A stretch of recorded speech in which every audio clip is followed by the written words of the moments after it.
I've been seeing lots of beautiful photos of lavender fields, so I've been wanting to catch a glimpse for myself. And that's exactly what we did.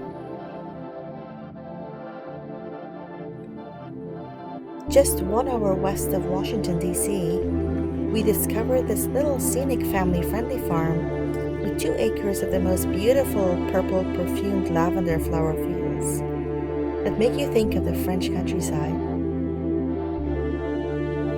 Well, it's not quite anything you'll see in France, but I could at least smell the lavender quite close to home.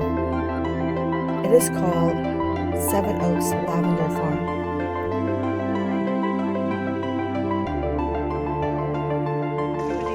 There was an entrance fee, which included 20 stalks of lavender for each of us to take home.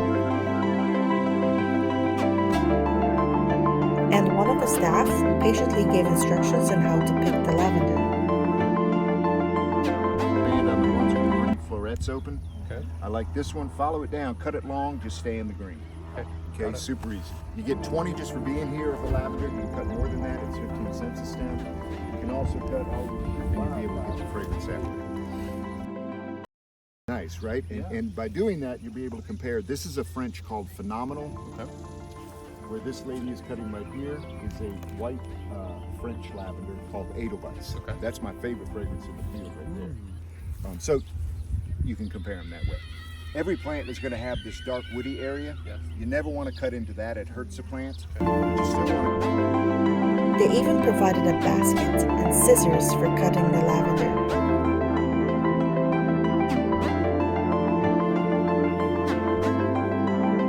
So now that we know how to pick the lavender, off we went to start the picking.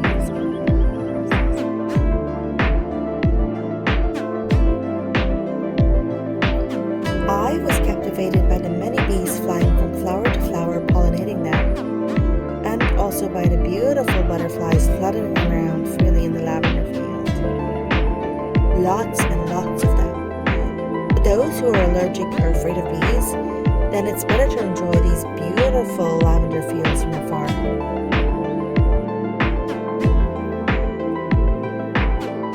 This is actually my first time in a lavender field, and I got a few tips from the lavender experts to share. 1. Harvest season is usually from early June to mid-July, and in Virginia, the flowers peak in the middle of June, but peak season for each farm is different, so check before you go. 2. Usually, people often ask whether the lavender is in bloom, but what they should really ask instead is whether the lavender is in full color.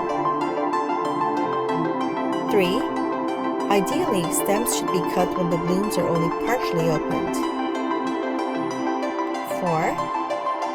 Lay your stems out to dry for 3 days and they'll last for years, releasing those memories each time you smell them. 5. Hang or lay flat in a cool, dry place to dry them out. And whenever you want, you can make a sachet from them. And that's it. That's what I learned from the experts at this lavender field. So good. Oh my gosh, this is so good. So you have to wrap the stem. Yeah. Smell.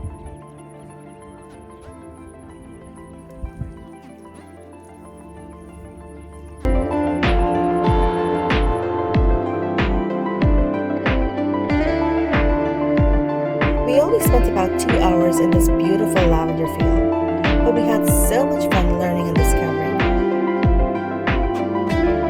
And now, I have a lifetime of